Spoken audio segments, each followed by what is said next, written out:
Assalamualaikum warahmatullahi wabarakatuh. Perkenalkan, nama saya Putri Aukta Berkarahma, nomor absen 26. Saya Dian Rosta, nomor absen 9. Di sini kami akan menjelaskan tentang sengketa batas wilayah Blok Ambalat antara Indonesia dan Malaysia. Perbatasan wilayah Indonesia dengan negara-negara lain seringkali menimbulkan kesalahpahaman yang berakhir dengan konflik, meski pada akhirnya selalu dapat diselesaikan dengan cara damai.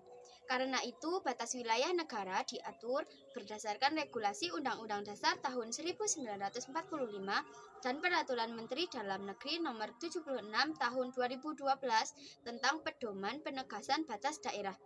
Wilayah Negara Republik Indonesia (NKRI) menurut Pasal 1 Angka 1 Undang-Undang Nomor 43 Tahun 2008 adalah salah satu unsur negara yang merupakan satu kesatuan wilayah daratan, perairan pedalaman, perairan kepulauan, dan laut teritorial beserta dasar laut dan tanah di bawahnya, serta ruang udara di atasnya, termasuk seluruh sumber kekayaan yang terkandung di dalamnya. Wilayah perbatasan dengan demikian memiliki arti yang sangat vital dan strategis, baik itu dilihat dari sudut pandang perbatasan kabupaten atau kota dalam satu provinsi atau perbatasan kabupaten atau kota antar provinsi.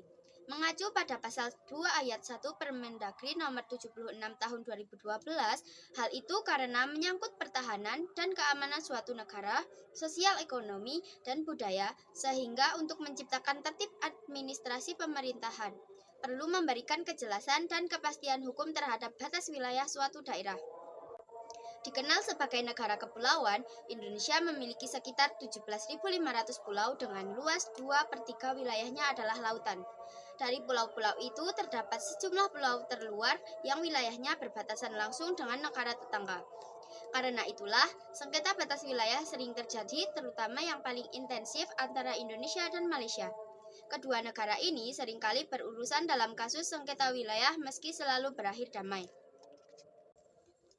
Di antara kasus sengketa wilayah yang menyedot perhatian publik adalah Blok Ambalat yang terjadi sejak 1969, tanggal 27 Oktober 1969. Indonesia dan Malaysia menandatangani perjanjian tapal batas landas kontinen. Kemudian pada 7 November 1969, Indonesia meratifikasinya. Namun demikian, pada tahun 1979, secara sepihak Malaysia memasukkan Ambalat ke dalam wilayah negaranya.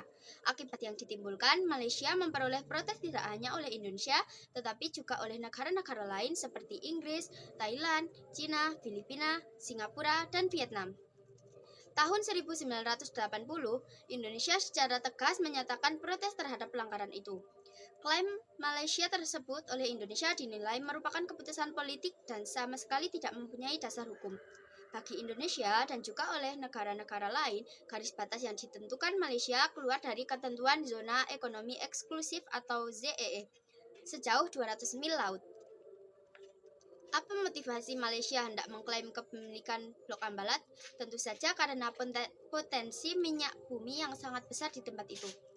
Akibat dari perbedaan pandangan dan saling klaim tersebut, Malaysia menurut hukum internasional UNCLOS United Nations Convention Law of the Sea tahun 1982 yang diyakini oleh Indonesia seringkali melakukan pelanggaran terhadap kedaulatan wilayah NKRI.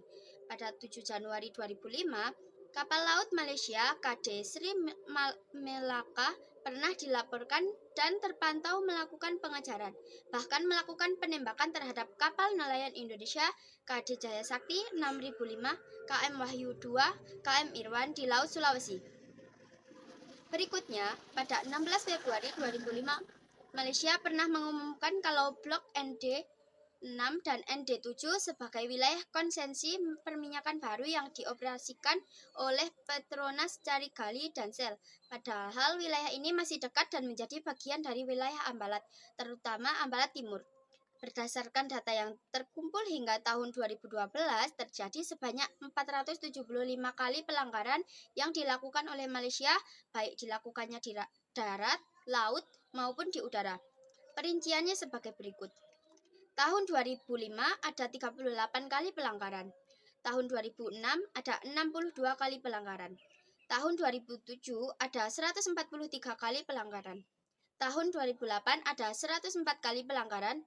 Tahun 2009 ada 25 kali pelanggaran, tahun 2010 ada 44 kali pelanggaran, tahun 2011 ada 24 kali pelanggaran, dan tahun 2012 ada 35 kali pelanggaran. Indonesia sebagai negara kepulauan. Klaim Malaysia terhadap kepemilikan Blok Ambalat berdasarkan hasil keputusan Mahkamah Internasional International Court of Justice nomor 102 tahun 2002 yang memutuskan Pulau Sipadan dan Pulau Ligitan menjadi hak milik Malaysia. Atas putusan ini, Malaysia melakukan klaim sepihak sebagai negara kepulauan yang telah memiliki hak legal terhadap pengelolaan kedua pulau tersebut. Padahal, Malaysia bukanlah negara kepulauan, dan ini membawa konsekuensi terhadap batas wilayah kelautan. Malaysia, jika ini merujuk pada UNCLOS 1982, hanya diperbolehkan menarik pangkal biasa, normal baseline atau garis pangkal lurus, straight baseline. Dan itu berarti tidak diperbolehkan menarik garis pangkal laut dari Pulau Sipadan dan Ligitan.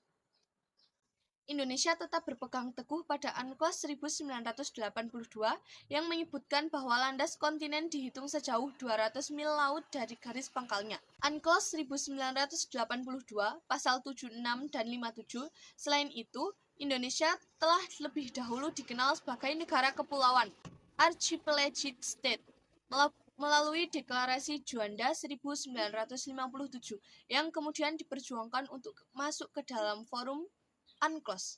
Setelah cukup lama berselisih pendapat hingga nyaris konflik terbuka tahun 2009, kedua negara tersebut bersepakat untuk mengakhiri perselisihan, melakukan apa yang lazim disebut deeskalasi. Susilo Bambang Yudhoyono atau SBY, Presiden Indonesia waktu itu, bersama Abdullah Ahmad Badawi, Perdana Menteri Malaysia, berusaha keras mencegah konflik kedua negara. Pilihan damai dan mengakhiri konflik dalam kasus sengketa Blok Ambalat ini bagi pemerintah Indonesia melalui Presiden SBY memiliki sejumlah pertimbangan. Pertama, kedekatan kultur atau budaya Indonesia dengan Malaysia yang sudah terjalin ratusan tahun lamanya. Kedua, terdapat jutaan penduduk Indonesia yang berada di Malaysia. Ketiga, hubungan bilateral kedua negara yang sangat baik sebagai sesama pendiri ASEAN. Meskipun demikian, Indonesia tetap meyakini Ambalat merupakan kelanjutan alamiah dari lempeng benua Kalimantan. Fakta inilah yang menjadi prinsip dan menguatkan keyakinan bahwa Ambalat berada dalam kedaulatan Indonesia.